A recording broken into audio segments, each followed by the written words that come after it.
in Jamaica and over the country through corruption, the most. In 1972, Yeah. our dollar was stronger than that of the US, and our economy was growing at a massive 18.01%, right? And during the period of the 60s, the country was booming. Infrastructure and development was taking place. Yeah. The then government of that time, was building out schools. They were building out schools. What did Michael Manley do? Michael Manley come and said to and send a message in the mind of the people now and say, better must come. When Michael Manley said better must come, better was already there. The better was already there.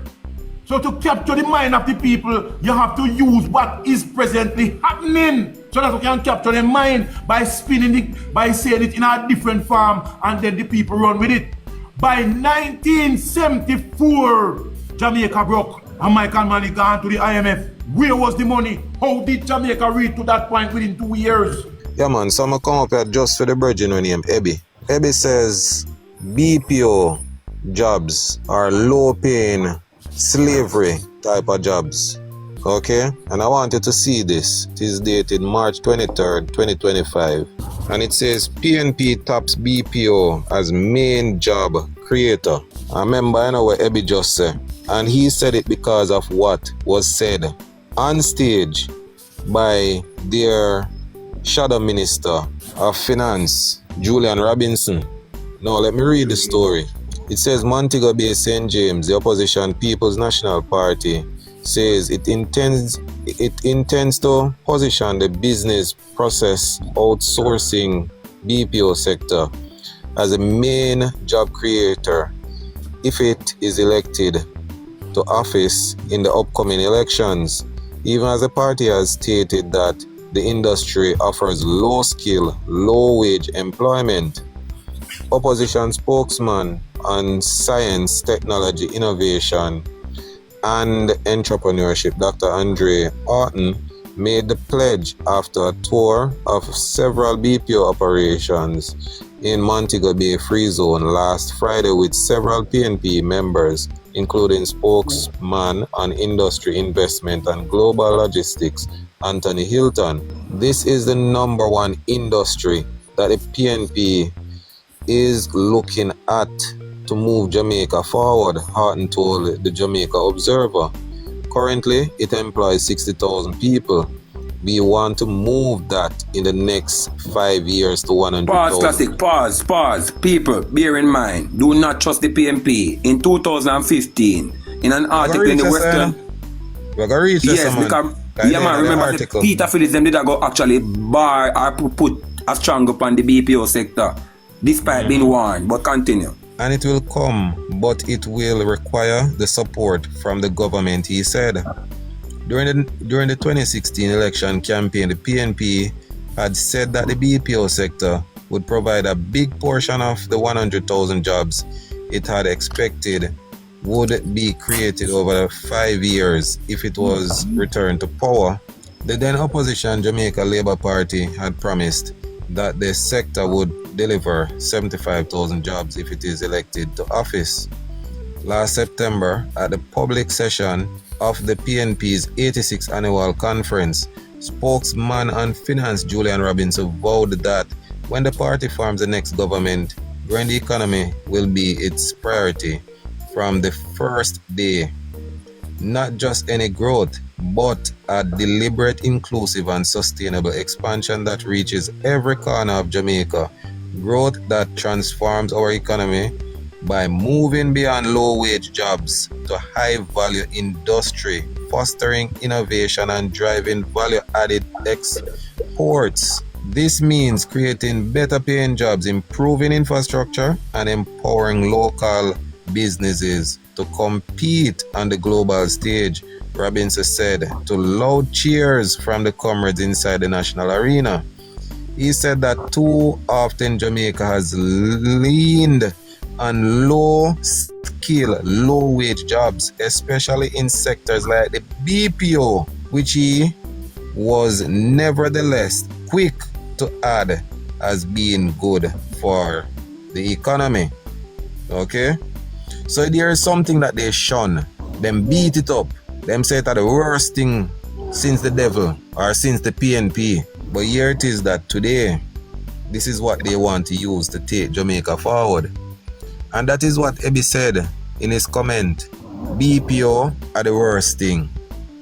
And bear in mind, everybody who work in the BPO sector, again, in an article in 2015 in the Western Mirror, despite being warned, the then Finance Minister, Dr. Peter Phillips, despite being warned by the President of the BPO sector, Dr. Davon Crum, of irreparable damage that the CIT tax, that are the SCIT or CIT tax, that the government looks set to implement on the sector will cause harm. And he said, despite being warned of the irreparable damage that this tax might cause, the then Peter Phillips and the PNP still look set to roll it out in 2016, where we all knew that that never happened because the PNP lost the general election 2016. And when the PNP lose, Jamaica always win.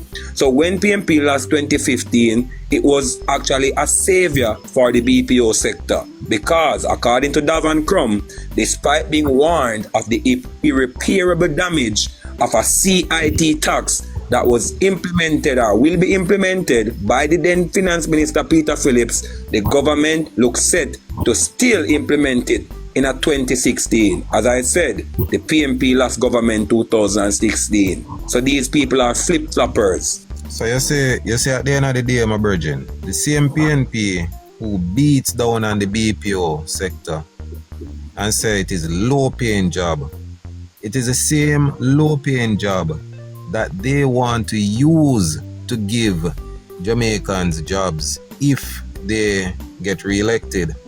So you beat it up. Classic. I say it already, you know. Classic, them a flip-flopper and imposter. Classic, them a flip-flopper and imposter. That's all there is. Exactly. That's all there is. They are big imposters. Because when you can't have a man in a sit down in a meeting where a man sing blowingly about Jamaica, you can't put on together feet. You know me in Jamaica no good, and we need to call out Peter Bunting for what it is.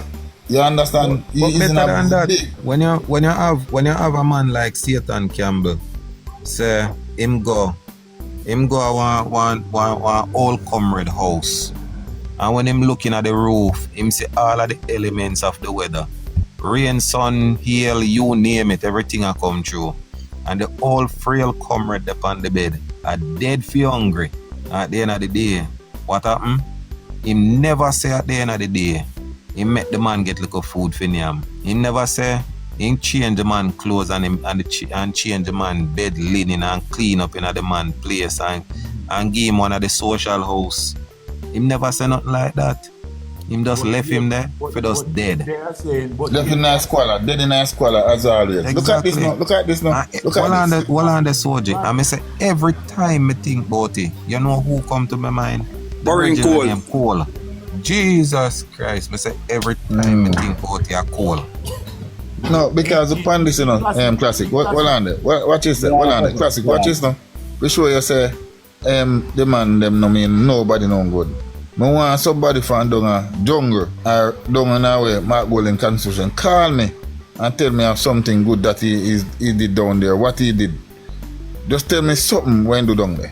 For the time, you know, and what Omar Davis did down there. Yeah, and before somebody else talk, the tax is actually, hold on, classic. The tax is actually a CIT tax, and it was 12.5% in that I bring forward Peter Phillips. So him did have a crash the BPO sector. 12.5% CIT tax was what Davon Crum warned him about. Say that caused irreparable damage to the BPO sector 2015. So thank Jesus, PNP lost the election 2016. Continue.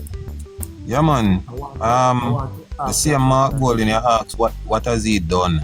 And when me get the video from people at Jungle, from Calisimit Drive, where you see shit water run all over the place, and me post it up, and it seems as if it reached to the Glean or the Observer. It on one big thing out there. I saw you see him run go fix that. There was a pothole on the same road, And if you drop in at that, you just reach a hell. Same time.